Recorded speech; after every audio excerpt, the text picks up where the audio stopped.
This episode is brought to you by LifeLock. So much of your personal info is out of your control, like your insurance provider that has your social security number and your favorite retailer that has your payment details. If they get breached, your information, your identity, is vulnerable. That's why LifeLock monitors millions of data points a second for threats. If your identity is stolen, they'll fix it, guaranteed or your money back. Save up to 40% your first year at LifeLock.com/podcast. Terms apply. It's the left versus the right. In the right corner, it's heavyweight king Curtis Sliwa. In the left corner, it's Anthony Weiner. It's a 77 WABC debate. Heavyweight slugfest. On New York's news and talk station, 77 WABC.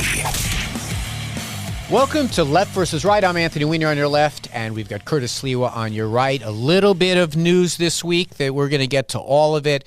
Before we get to any of it, though, I want to talk to you about what went on Thursday night.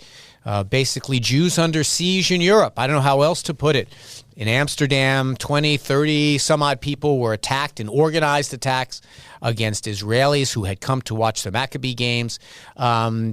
I don't know what you can say about it, but I think we should at least acknowledge it. What did you think when you saw those stories? Oh, sure. Well, first off, I've dealt with soccer thugs in Europe where they battle one another because of their support for their club. So when I was organizing Guardian Angels in London, we had the colors of Chelsea, which are red. Tottenham was on the other side of the tracks, and they looked at us, "Oh, you Chelsea supporters." I don't know what the hell he was talking about, Chelsea and Manhattan. But that's violence related to which team you support. This had nothing to do with supporting of teams. This was they attacked the Jews. They followed them to the hotel. In fact, the prime minister of Israel had to send planes in to get the Jews out. So you say, okay, you got these crazed anti-Semites. What did the government, though, do in Amsterdam? What did the national government of the Netherlands do? Apparently nothing. And it harkens me back when I'm a kid. Required weaning over the summer was the Diary of Anne Frank. That took place. The Dutch, the Netherlands. 2 years she was being hidden and then taken to, I think, Bergen-Belsen, the concentration camp where she died. So the Dutch were always known as not resistors of the Nazis. Well, but, here's the thing that struck my mind. First of all, this is what a pogrom looks like. Yeah. It was planned. It was organized. These people were set upon.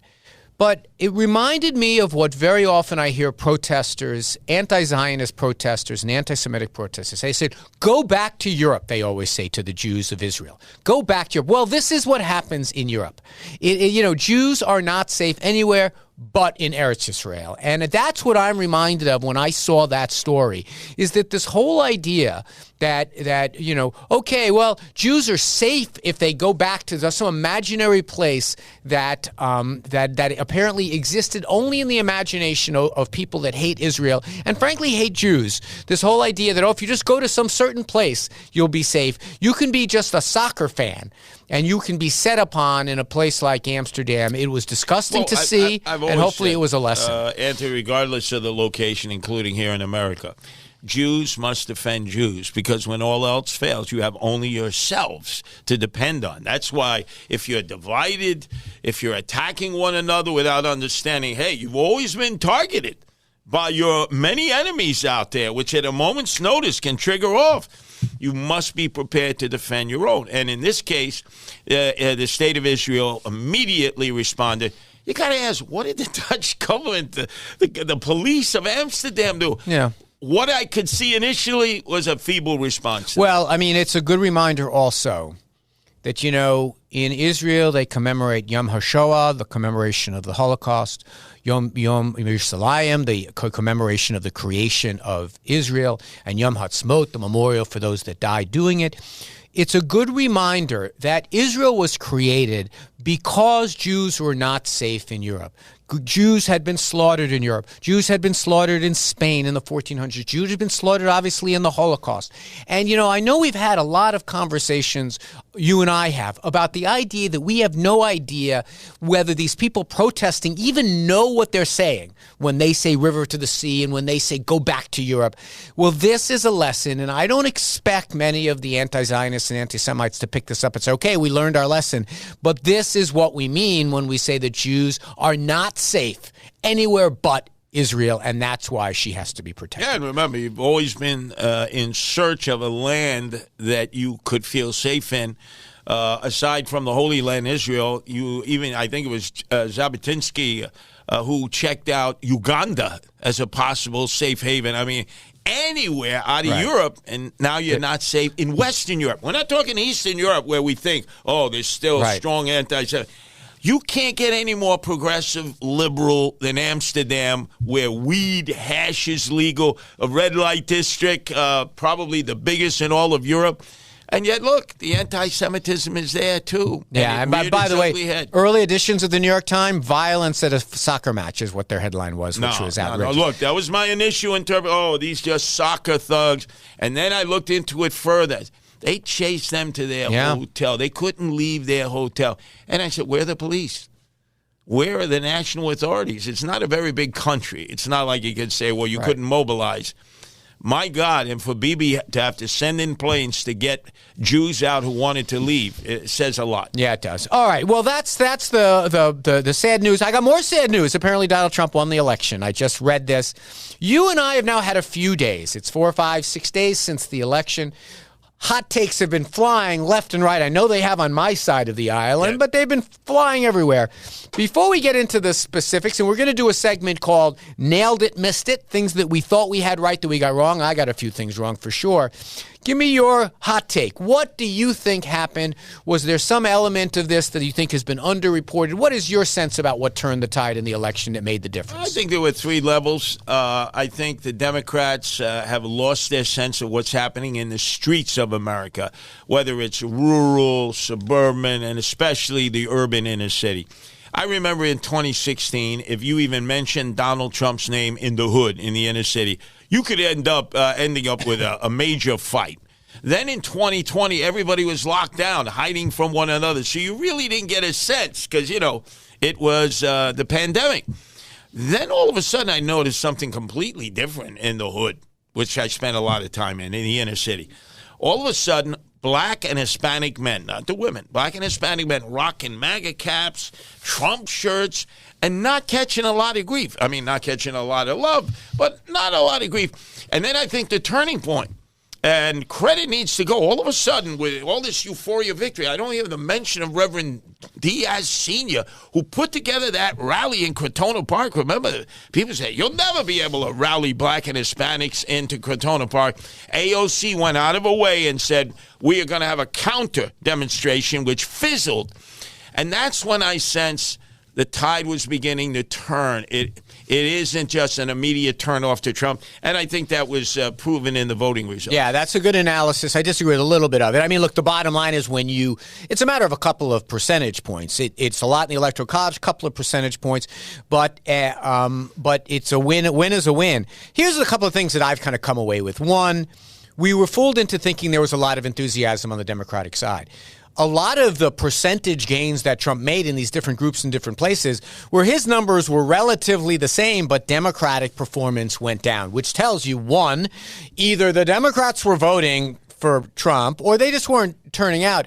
One of the things, I'm going to get to this in the next segment, things that we missed, I exaggerated in my mind what the enthusiasm was for Kamala Harris and what the anti-Trump derangement motivation, how strong it was. The second thing... to your defense, you had a candidate, Joe Biden, who is fading quick. Then all of a sudden, the swap out, and here comes this vivacious, energetic, young woman, black woman who had won every race she'd ever been in. She picks the coach. I think she should have picked Shapiro, but still, she picked the coach. And boy, energy. It was like a revival session. Trump took a month to realize I'm not getting a coronation. I'm not running against Biden. He kept mentioning Biden. She only had 100 days to run the campaign. It's not easy to run a presidential campaign. Yeah, that's the second thing, and I just talked about this in the last hour on my show. Biden killed us. Not he was an excellent and has been an excellent president, accomplished all kinds of stuff. Better economic performance in our country than anywhere in the Western world. And by the way, in all those other places, their candidate, the incumbents are in trouble everywhere. The problem is when you have a 4-year presidency, it's not enough just to do good things. You have to be out there every day messaging on it. Every day. I think, with all due respect to Joe Biden, I did a better job on Saturdays on the middle fighting back for Democratic ideas and coming up with lines than Joe Biden did because he couldn't do it. And so what wound up happening is we missed, everyone says incumbency is a huge advantage. Well, sometimes it is, sometimes it's not. You're saddled with the last guy's record, but at least you get 4 years of building a message, testing it out, seeing what works, being out there in the stump, making your case. So that was my second thing, that I just think that it was a lot hanging around Kamala Harris's neck. But the third thing is, I've been saying this all week, that Democrats have to stop coming with library books to knife fights, okay?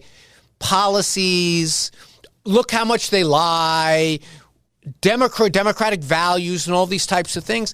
And we got to realize there's some things that we have to go out there and really fight on and also pick the right fights. You're always going to have, and I'm not saying abandon any particular policy. I'm saying figure out what to fight on. We didn't fight on immigration. I'm not going to lie. We barely fought back on the economy. And maybe we were dealt a weak hands in both those things. But if for 2.5 years, 3 years, we had a real organized fight back on immigration. For example, we should have gone out there with our own bloody, tough on immigration bill, not at the end, but at the very beginning. Yep. He introduced a bill as his first day in office, and I didn't hear peep about it until year 3 when it was too late. Same is true for the economy. Look, it's true. Convincing people the economy is good. You watch. Donald Trump supporters starting tomorrow are going to start saying how great the economy is with the same exact numbers that Joe Biden had. But still, you got to make the fight. I don't think we had a lot of fight in this. Also, and it was very apparent when Joe Scarborough was musing about, woe is me, with his wife Mika, and he didn't know what the cost of butter was. And that's Bush 41, remember? With the scanner, tube socks. He had no idea what the cost of items were in a retail store, which is what every Americans deal with, whether they support Trump or whether they supported first Biden and then Harris. I think there was a degree of people, elites, celebrities, whatever you want to call it, who are doing very well in life, who were oblivious. Those issues were critical. Because remember, you deal with them every day. How am I going to pay for my gas? How am I going to pay for the butter, the milk, the bread, the basics of every day? And so many of the Democrats just wanted to skirt over that. Well, I don't know if that's the case. Here's what we needed, though. Look, they had to figure out, they did this thing for a little while, and I tried to follow along talking about Bidenomics. Like, here's how this is going to make things better. What people, I have a thing that I always recommend politicians do. Start every sentence with a value statement. What it is you believe, okay? And if at the beginning of every value statement was, prices are too damn high, and here are the 5 ways I'm going to try to get them down, and here's why Donald Trump is going to make them more expensive. But not this, no, you're wrong. You're wrong that prices are high. Like, you're an idiot, I'm smart. Correct. Is not the footing to be on. Mm-hmm. And by the way, you can do both things. You don't have to lie. But you can acknowledge that there's no such things. They say in therapy, feelings are not facts. Okay, but feelings can be votes. So you have to realize that. Because when you completely ignore or say that's a lie, the person who is sitting there might even be your supporter. It's like, gee, I'm looking at my grocery bill at Kroger's. I remember what it was under Trump. But I never liked Trump, but got to be honest with you. I'm paying a hell of a lot more now. I got to tell you, though, they're looking at the pump and they see the price is lowest it's been in 3 years. They're looking at the stock market to see it's booming. They're looking at the job numbers. That wasn't the problem. The problem was Donald Trump, from the word go, was saying how terrible everything is. Everything's terrible. Everything's terrible. And he was doing a good job convincing everyone that things were really terrible when they weren't so terrible. The problem is it was one hand clapping for years. Biden could barely, anytime if Biden gave a speech about anything, all you read about was how slow he shuffled to the stage. Or the stories he would tell to prove not to be true. Now, I'm looking at the front page of the Post. Bloomberg, who owns a media empire, said, we should never have hidden the fact that Joe Biden was impaired. Excuse me, you had a media empire. You threw millions at first Team Biden, then Team Harris. You never once hinted at that. Well, wait a minute for a second. There wasn't a single American that didn't look at Joe Biden and not realize that he was old and feeble. This is what I don't understand this when people say that, is because 75% in polls from the moment go said they thought he was too old to do the job. The political problem always was how gut-wrenching it would be. And by the way, also, Joe Biden had to start running for re-election like a year into the job. Correct. What we wound up doing is managing as bad a things. It didn't help any to have a bunch of Democrats say our president is feeble. He was going to be our president in a couple of years. It was a tough situation. What Joe Biden should have done, though, said, I ran as to be a bridge to the next generation, and not waiting to the third year, 12th month. But I should have, in the first year, said, I'm going to start that transition. Right, I'm going to empower the Buttigieg's, the Harrises, and everything else. After that early debate, first in history, the early debate in Atlanta, it was obvious to all he was incapable. Correct. That somebody had to sort of bring this to him and say, hey, Joe. It happened, but that's what happened. Right. But it took a while. It took a couple of weeks to get someone to do what's never been done in American history. Every day thereafter was critical towards the campaign. You know, not for nothing, she was not going to be any better at the job if you gave her another week. She needed another 2.5 years. I mean, if Joe Biden wanted to run for re-election. So he ran for re-election. And at that point, that's why he bears some responsibility for this. At that point, the wheels start turning and we all rally around our incumbent. That was inevitable to have happen. So I kind of blame Joe Biden for not being. He did run it. I think it was incumbent upon him to bow out after that debate. I know, but the debate was arguably too late. But you see, that would have been the appropriate time. The whole world had seen it. But he did. The debate was in... No, because remember, the next day he's in North Carolina. Only an act of God. I understand. It was, 30 days? Still. Listen, here's another scenario. Try this mental exercise. Yes. In 2020, in 2021, okay, he says... look, we are going to have the best administration ever. I'm elevating Kamala Harris to do this. Buttigieg is going to do this. Not just be heads of commissioners. Every day be out there. They're going to be my messaging team. And I am not going to say I ain't running. I don't want to be a lame duck. But it's going to be implicit that I'm going to tell people, you guys can start throwing elbows to start having this competition. Right. And then... Let's call it 2000. And it would have behooved the Democrats, if he had removed himself after that debate, to have a snap primary, put some of the key people in there, have your debates, because clearly, what you had was basically, let's swap the chairs on the deck of the Titanic. I could not disagree with you more. Then you don't raise $1 billion in 3 days. Then you're doing these forums on MSNBC and everyone's sprinting to see where they can go left or right. We had an opportunity that we never had. We had a relatively blank slate. No one knew Kamala Harris all that well. We had a relatively good situation. I mean, remember, she got in the race. She was down by 7, okay? It came back, she lost by 2. All I'm saying is that everyone who thinks, oh my God, there's some magical way to do this, once we got to July of 2024, the die was cast. But I think, again, that decision where she's sitting in a room, do I go with the coach or do I go with Shapiro, ultimately hurt her. Ultimately hurt her. That's the part. Because, look, who ended up winning that vote in Dearborn? It was Trump. I understand, but that's exactly the point I'm making is that I've made previously, is that in that case, it has nothing to do with Walsh and Shapiro. She had the same problems in all the swing states. Pennsylvania didn't turn out to be that meaningful. That's, these Monday morning, I get that perspective going in if you think you're going to win by one state. That wasn't a problem. She lost among Hispanics. The people that Shapiro had no particular draw on. Yes, would he have maybe helped carry Casey over the finish line for the Senate race? Maybe, but look, we had a situation where she only won New Jersey by 5 points. Yeah, but I think your vice presidential candidate after that debate with J.D. Vance disappeared. He was off the radar. Man, you are stuck in the middle of October. He was off the radar screen. We've now seen election results that show that Vance and Walz, just like it always is, had very little to do with this. I doubt that Republicans were moving to the right among Hispanic men because of Walz or because of Shapiro.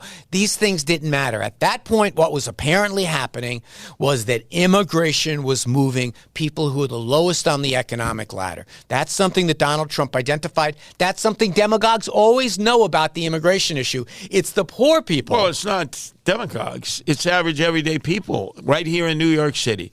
Black and Hispanics here saying, why are they getting everything for free?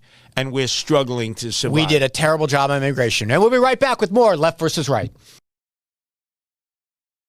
It's the left versus the right. In the right corner, it's heavyweight king Curtis Sliwa. In the left corner, it's Anthony Weiner. It's a 77 WABC debate. Heavyweight slugfest. So welcome back to Left versus Right. Anthony Weiner on your left, Curtis Sliwa on your right. If you miss any part of this, you can get it as a podcast on the Red Apple Podcast Network or anywhere you get podcasts. That's also true for the Rip and Read, the show every weekday at noon. You can also get Curtis's other shows like the Animal Welfare Hour. And also, don't forget, you can also get Sid and Friends in the Morning, the 7:30 little block that they do together. It's must-listen radio, and I think the most listened to of any segment. Actually, 7:15. But now that I've let you sort of recover, you've gotten off the mat, what about your promise that you would eat this table if, in fact, Donald Trump won? Who sent you? You did with Dominic Carter. You said you would But who armed table. you with this? Someone is whispering it. Yes, you caught me off guard with this on Friday. It is true. I did say that, and I am a man of my word. I brought the salad dressing, the croutons, if the I shaved ever, cheese. How would you like it?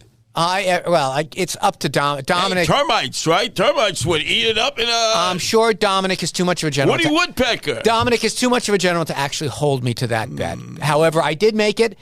In Brooklyn, we live up to our bets, and so I will certainly do that. Let's just hope he's not listening this Saturday afternoon.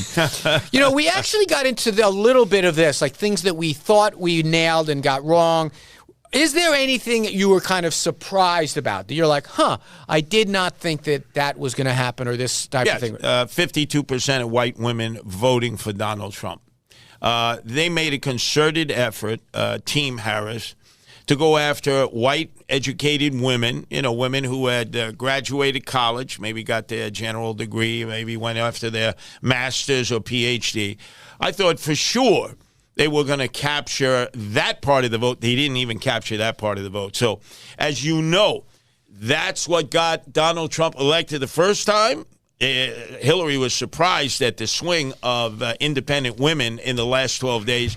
And that's how he lost against Joe Biden the second time, because those same women voted for Joe Biden. So I was surprised by that, because they made a concerted effort to go after that vote. Yeah. And they certainly had a lot of ammunition. Well, it's funny. The women in general performed very well for her, but it gets back to that thing I was talking about earlier. Democrats did not turn out in numbers, and it affected everything. We're going to talk about New York City later. It affected New York City as well. The Democratic turnout in New York City was way down. Donald Trump's was up a little bit. Well, let me ask you that. Why? I know their effort to get out the vote was massive. I saw it myself. People going door to door, giving out good old-fashioned retail politics. They had a humongous effort. They had more money than the Trump campaign. Why do you think it is that some Democrats decided to stay home? So this is a tough conversation to have with my fellow Democrats. I think there are three types of voters out there in the world when it comes to Donald Trump.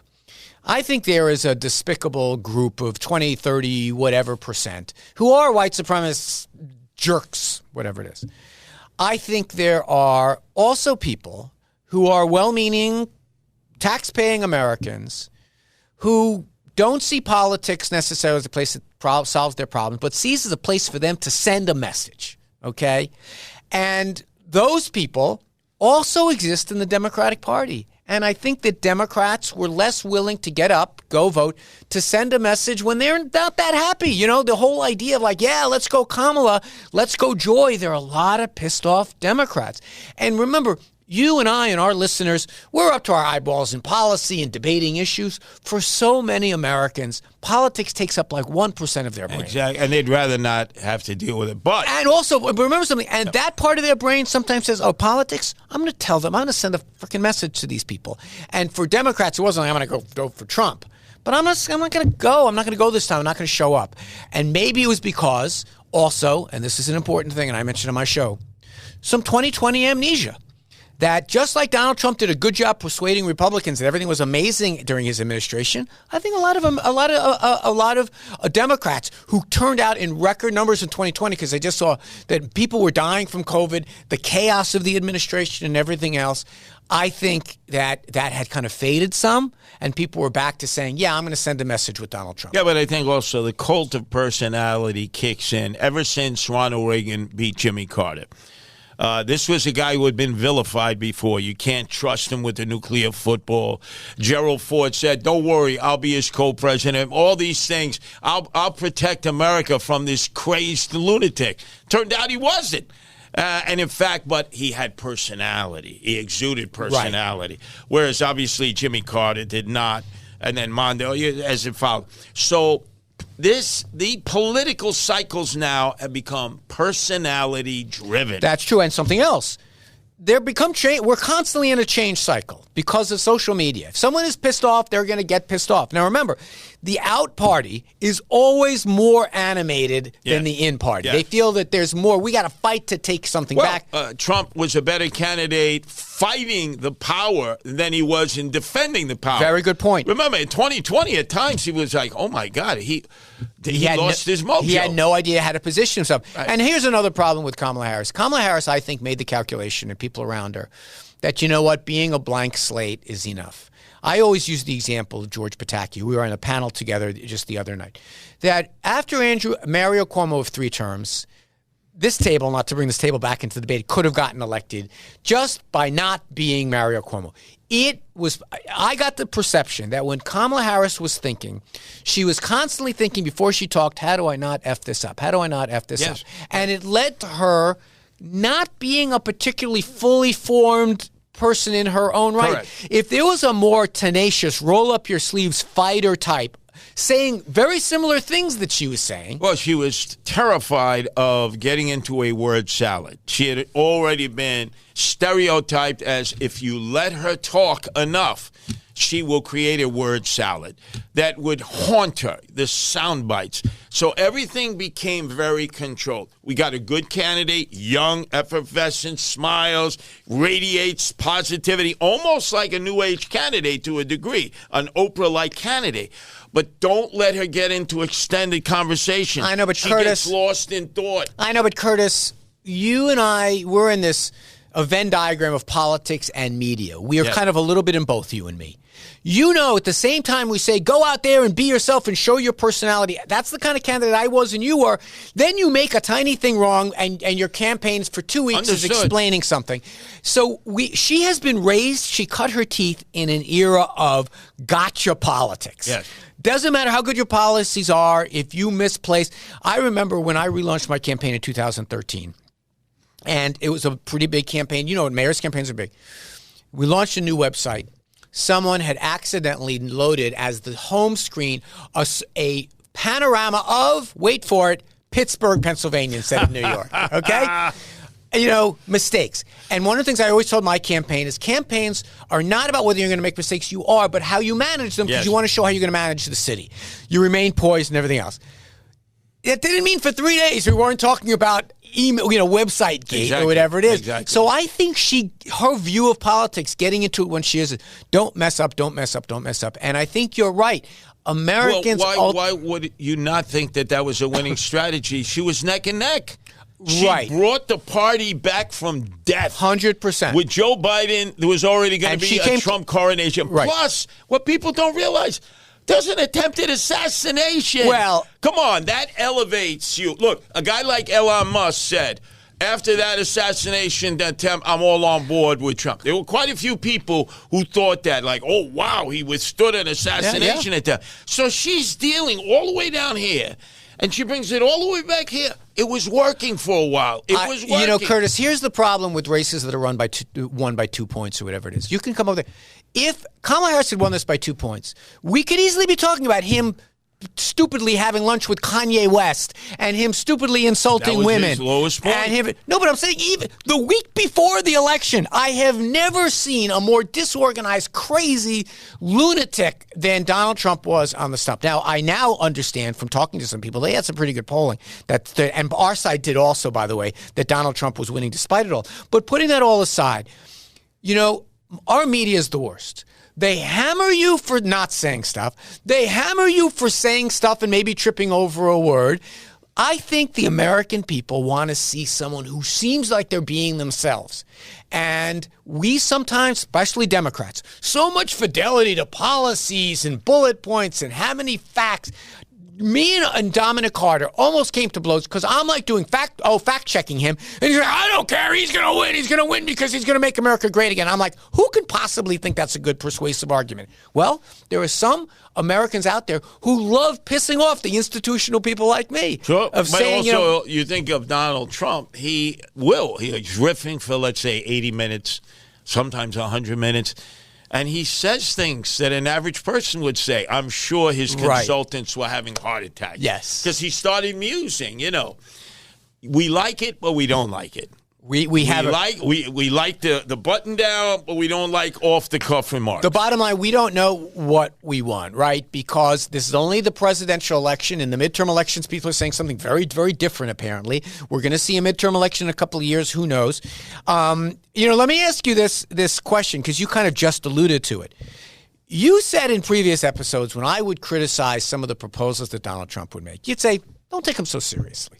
He's just saying that for a fact or whatever it is. Well, now he's going to be the president. He said in his acceptance speech or his speech on election night, promises made, promises kept. Never, no president ever keeps those promises made, promises kept. But you think he's going to try? Because they run into a avalanche of reasons why they can't, because we have 3 levels of government.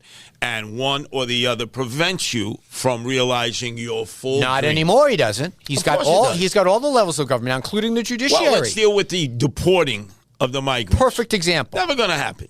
Wait a minute. He just won, and that was his primary proposal. How's he going to do it?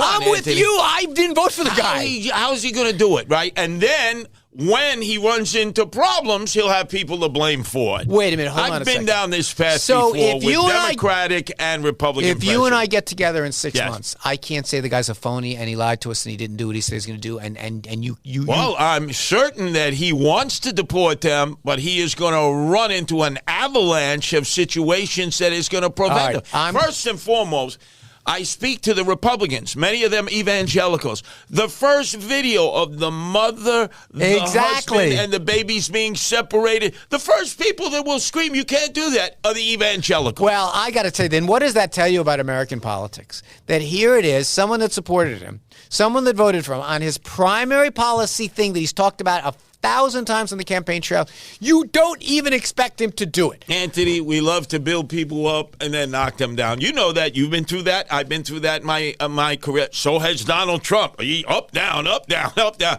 And so as much as we want these migrants to go home, you're not sending them to Venezuela unless Donald Trump sits down with Maduro and makes a deal and bribes him to take them back. Because right now he will not take anyone back. Well, of course. That's why all along it was this ridiculous proposal. But here, I said this in my show. I hope I don't get in trouble for it. If you want to make an investment decision, invest in private prison companies. They are going to be doing gangbusters one way or another.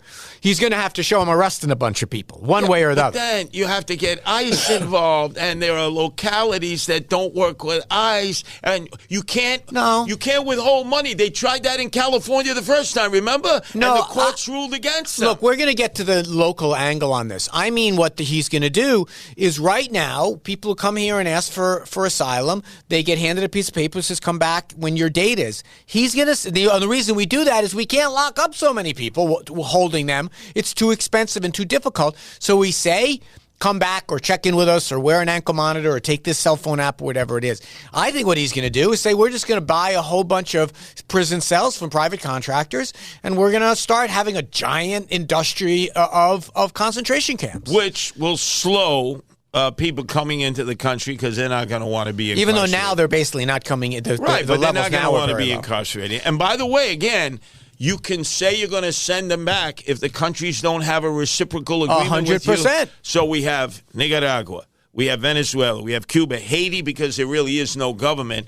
And there'll be other countries that will say, you're not sending them back here. There was unless you bribe us. Well, there was this, fact that came out about how many violent criminals had come in, and the only reason we know those numbers so well is they're in prisons. They're mostly in state prisons and they're in federal prisons. They're already being held, and the reason they're not being held is we have nowhere to send them. Right, but when they finish doing their time here and they're not citizens, if you say, okay, we're sending you back to Venezuela, you've got to have a place Venezuela to send them. will not receive them. That's exactly what are right. we going to do? Bribe Mexico to keep them there? By the way, look at this, Curtis. Suddenly you discovered that the demagoguing on immigration, there's got to be some substance behind it. Everybody wants it to be done, and then all of a sudden all the impediments rear up, and then you say, because of that, it's the same thing with the wall. I wanted the wall, and then all these impediments. So every step of the way, there's going to be problems. Well, here's the one thing I will say, though, that might run counter to that with a lot of the things he says he wants to do. I think he knows now. Right? I think he knows a little bit better. He's going to surround himself with people that are a little better at getting stuff done. Will he do the crazy things, take away licenses from radio stations and TV stations that say things they don't like? Maybe not. But I think he's going to get better, for example, at passing laws. Remember, the immigration laws, he himself said he needed laws changed in order to stop some of the stem of immigration. So I think that kind of thing he actually might get a little better at. Now, the crazier things that are out there, is he going to start arresting people in the press and things like that? I think of it this way, knowing Donald Trump over the years, I've had a love-hate relationship with him. What you need in his administration to make it work, he's the bad cop. And you have to have his alternative ego, someone in there who's, come here, let's discuss this. As it always is with Trump, whoever talks to him last is going to be the most persuasive cop. But if you have the alternate ego, a person he trusts who said, come on, let's talk business.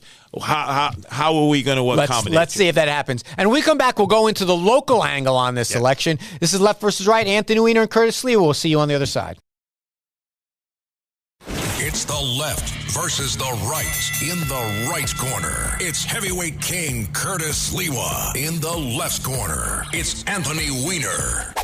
So welcome back to Left versus Right. Anthony Weiner on the left, Curtis Sliwa on the right. He's already pointed out that somewhere along the way here, I'm going to have to live up to my bet with Dominic Carter. You want it with salt to eat this table? Seasoning? I don't know. I'm not sure I ever said that. I'm not. Eat crow, right? The term is eat crow. I did. No, I actually said eat this table. Crow, I might be able to figure out a way to do.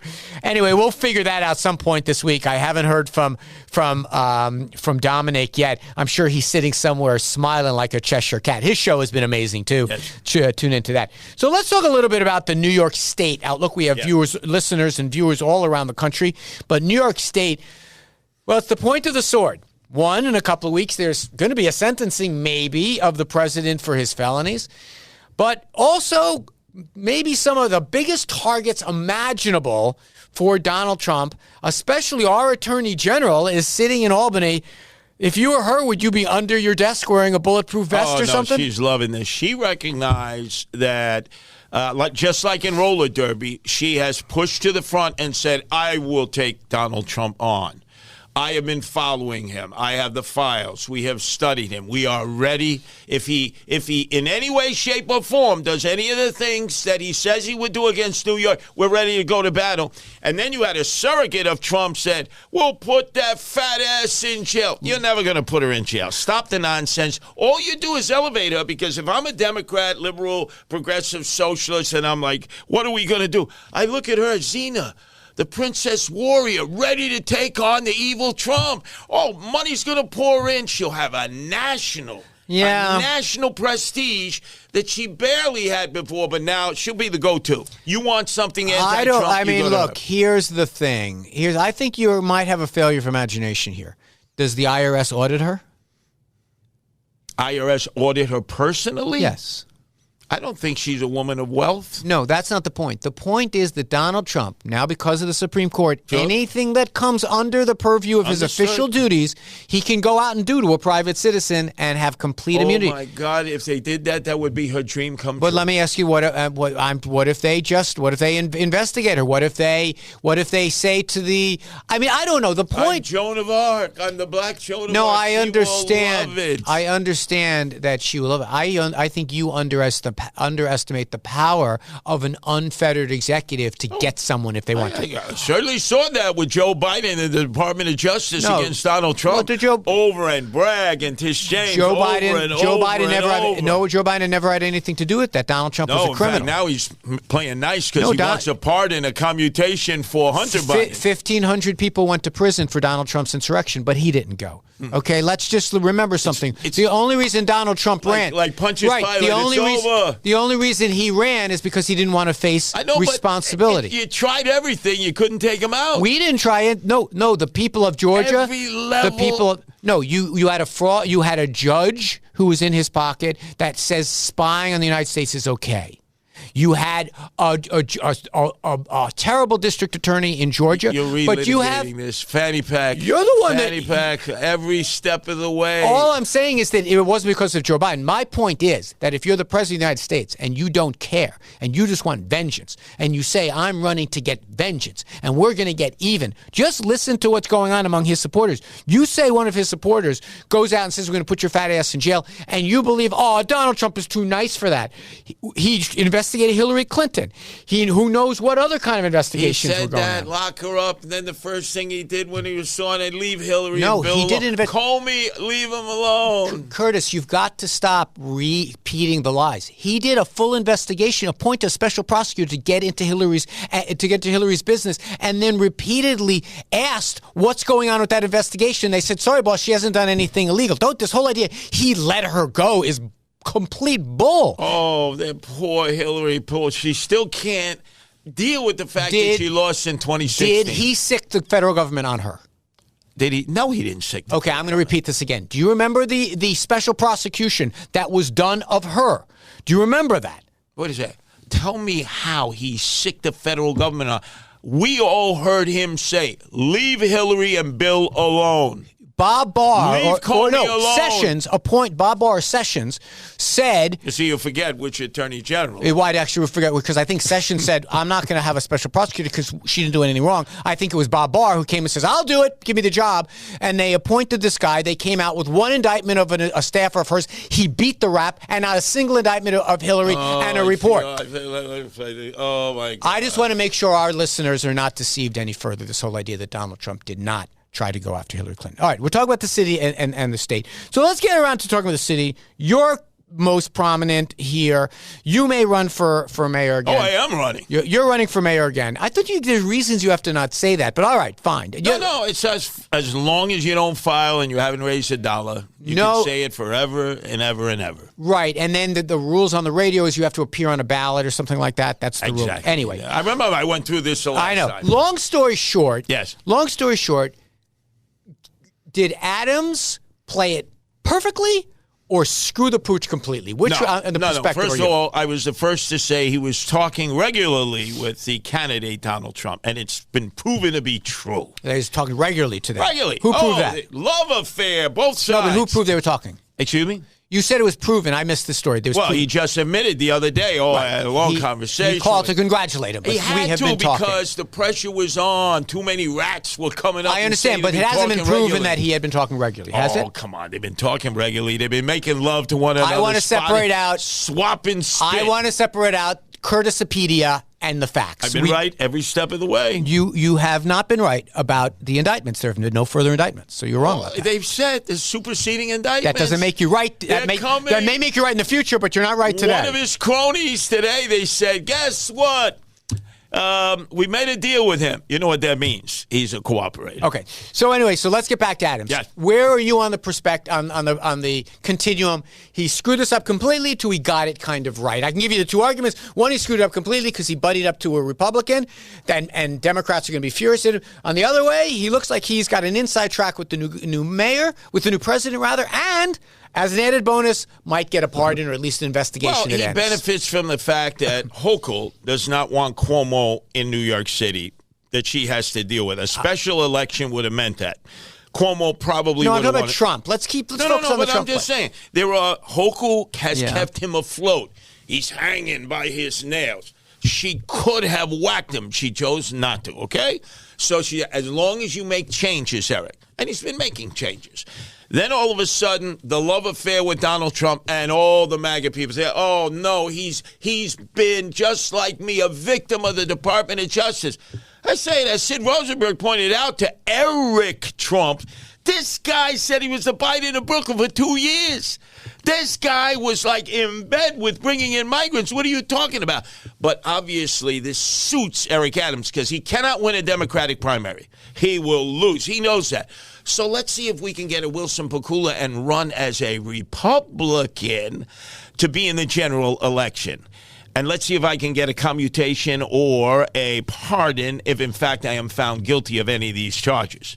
You see, this is all plotted out. Doesn't make any sense. Why not? Republican chairman have already been approached. Give me a Wilson Pakula. For the following reason. His problem is not getting access to the ballot. I mean, his problem is who is his base? Who are his voters? This is a city that just the smell, the hint, the note of Donald Trump in your background, and you're dead man walking in this city. Not necessarily. If you look at the voting tally, 30% of the people in New York City vote for Donald Trump. Most of them are Democrats. We don't have that many Republicans. No, you have about that many. You have it's what is it, 8-1 with independents. That's about what it works out to. Yeah, but that means you get a lot of Democrats too. 30%. Our Democratic turnout was 1 million down from where it was in 2020. Our Democrats stayed home. They didn't come out and vote for Trump. But I just want to get you to focus on this in case you're banking on this idea that somehow running as on the Republican line is the magic. The magic pathway is to running as Republican and acting like you hate Trump. Yeah. That doesn't exist. No. First of all, he does not hate Trump. And this is a man, remember, who originally supported Rudy Giuliani as a Republican running against his mentor, David J. He will be whatever is necessary to survive. I don't believe that you can both get a pardon or an investigation. It won't be a pardon. What they'll do is they'll just drop the investigation, right? That's the best scenario for Adams. It just goes away. Or there can be that one or two juries who refuse to find him guilty. No. If it goes to trial, then he's done. It's going to be in the middle of the election. That's what you said. Wait a minute. Hold on. I just want to understand. You're all over the map. I thought you would have been a little tighter. No, because he's keeping every option open. I understand that, but I'm trying to figure out what the Trump presidency means. Yes. Do you think Trump puts a finger on the scale, calls up the Justice Department and said, stop these investigations of my friend Eric? He can't stop. You can't stop. No, you can slow stuff down, but indictments that have already been unsealed and delivered must be followed through. You cannot just say, I'm the president, do away with the indictments of Eric Adams. After you're found guilty, you could give a pardon or a commutation. That's never been done in the history of the Department of Justice. The prosecution could stand up tomorrow and say, we move this case be dismissed. Tomorrow they can do it. Come on, that's not going to happen. All right, can we separate, please, for the love of God, separate what we think is going to happen and what can happen? There is no way that happens. Okay. And there are superseding indictments that are coming down They're the track. not good. That's the whole point, Curtis. You keep saying that Donald Trump is the president now. The Justice Department is his thing. He says, I'm going to personally decide this stuff now. Okay. So he is going to tell the prosecutors to stand up and say, we dismiss all these charges. Correct. You are freaking out of your mind. All right. No president in the history of the United States has ever done that. Yes. No president. Exactly right. You're basically calling him a dictator. You lost. You lost by calling him a fascist, a Nazi, and a dictator. That doesn't work. I didn't call him any of those things. But your people did. He said he wants to decide who does. He said the biggest mistake he made with Sessions. There's no way you get a prosecutor to stand up and You're dismiss worried about this judge. scenario. I'm not worried about it. Because this is, if Trump is going to help Adams, that's what he does. He can't do it. He lives up. I got news for you, my brother. Can you show me where in the law he can do that? In the law? Yeah, in the law. He is the chief law enforcement officer. You cannot, a standing indictment, you cannot dismiss. Of course, you can just not prosecute it. Well, it's still pending. You could just not You prosecute. can't run with that hanging over your head. All right, let me ask you something. Yeah. Someone gets indicted. Yeah. The police discover someone else that turns out that they admitted they do it. What happens to the indictment? Oh, you throw that out. Gets thrown out. But it can happen. We know Eric Adams did it. Listen for me, Curtis, I need you to focus here. Whether Donald Trump has the ability as the chief of the Justice Department to do it is unquestioned. Call anyone you want after we get off the air. Yep. He can totally do it. You're like, oh no, he's going to follow the norms of the Justice Department. Bull whackity. He's not going to follow any norms anymore. He now understands. He can decide who gets prosecuted. What? Then there's Tish James there to prosecute him for straw donors. He can't escape Could that. be. It could be. Can't escape that. But can I return to the There primary? is no escape for him. Listen to me for a second. There's a judicial escape via Trump. There's an electoral escape via the ballot box. All I'm trying to derive from you is which do you think he pursues? Because I don't think you can do both. I think once you get pardoned, basically you've got the stench of Trump all over you. You can't win an election. But if you beat the election, the charges in court, I still don't think you can win. So I think what winds up happening now, Trump says, we're not going to prosecute this case anymore. Take the foot off the gas, just like you're going to do with Jack Smith. We're done. And all those people that you've indicted for Jack Smith, you're done. All those people at January 6th, you're out of prison, you're done. But then this whole idea that Adams is going to run as a Republican is preposterous. He's going to have to run away from whatever Trump stench. He's got to win a primary. Easier said than done. He because can't. Curtis Sliwa is going to be in the primary against him. Oh, reminding all the Republicans of course. who he's not getting in the Republican chameleon is. It ain't happening. He ain't happening. So then, what is his course? I believe the best possible scenario is that Donald Trump something he isn't capable of doing. He basically calls up his new Kash Patel, whoever's going to run the Justice Department, say, listen, I want my friend Eric Adams' problems to go away. Right. And no further indictments come down, and at some point the prosecution quietly makes a motion that, given the change of administration, we are going to we withdraw this indictment. We're going to let the new U.S. attorney decide it, and it just goes away with a whimper rather than a bang. That's my prediction. Now, is it enough for Lander and Stringer and whoever else just to say, you bought yourself out of this problem, you're a Donald Trump stoolie? I don't think so, but at least he avoids jail. Yeah, but how does he get elected in a Democratic primary? Can I tell Eric Adams is dead man walking right now. Okay. Because just having an indictment over his head is bad enough. Even if it never goes to trial, it's bad enough. Even if he has a trial and he wins, it's probably bad enough. That's why you rely on prosecutors. That's why I've said all along, if this is all they got, and you say they want more. If within the course of the next few months, before Donald Trump is sworn in as the 47th president, January 20th, they issue a slew of other indictments. Right. Which what they may do, like the Southern District. Eastern District, is it Eastern or Southern? Right, with Winnie Greco, Red Chinese connections, Red Chinese It could be, money. since those U.S. attorneys might be on their way out the door just to jam up the next guy. I am willing to bet Garland at Central Justice says that would look transparent for what it is. We're not going to, that's not what that's not. Remember, you have a asymmetrical warfare. You have the Democratic institutionalists who follow all these rules, like Garland. Garland is the most hated man in Democratic politics because he waited and waited and waited and let Jack Smith do his thing at whatever pace, when what he should have done is let's do this right away, as soon as after January 6th as possible. I think that none of that's going to happen. I think it could be that this thing dies with a whimper. But I think it kills Eric Adams either way. I understand, but the point is Eric Adams will be whatever he has to be to survive, because he's always been whatever he has to be to survive, and it's show me the money. That's what it's all about. I think 3 years into the Adams administration, it is too late for him to save his bacon. But you know what? We're still going to be around. God willing, for many weeks to come, and you know who else will be? Vinny Medugno. Take it away, Vinny.